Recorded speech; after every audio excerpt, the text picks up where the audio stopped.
My name's Polly Grace and I work with the Nature Conservancy Australia, and TNC's mission is to conserve the land and waters on which all life depends. And here in Australia, or anywhere in the world actually, that mission is unachievable unless we work with Indigenous people who are the stewards of those lands and waters.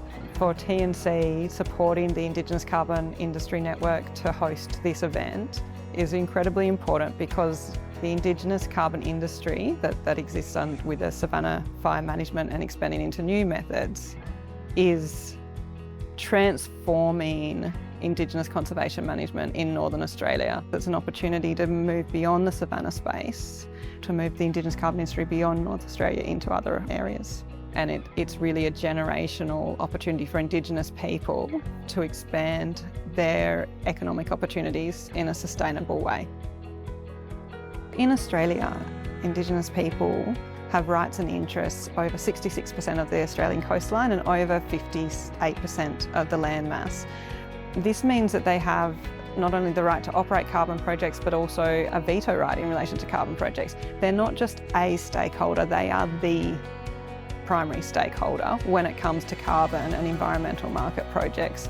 And so it's really about shifting the discourse. Instead of them receiving, being consulted and sort of providing that feedback, they're helping to actually shape the market. They're helping to shape things that will work and align with what people want to do in terms of taking care of country. And we've seen this forum grow every year. The Indigenous carbon industry, as we've seen it in relation to savanna, demonstrates how successful and how incredible the opportunities can be from environmental markets for Indigenous groups. And also there's been a lot of lessons learned when it comes to Indigenous Indigenous people have a lot of rights and interests, but those aren't always respected. And there's a lot of changes that still need to happen in relation to the carbon market.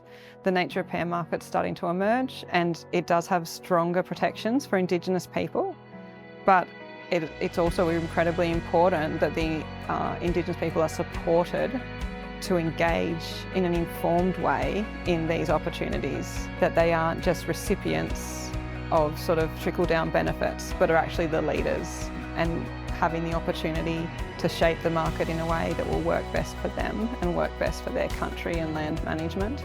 So nature repair offers a really fantastic opportunity, but it also comes with its own challenges. And so it's a really timely opportunity to position the market and people to be able to proactively lead rather than just responding.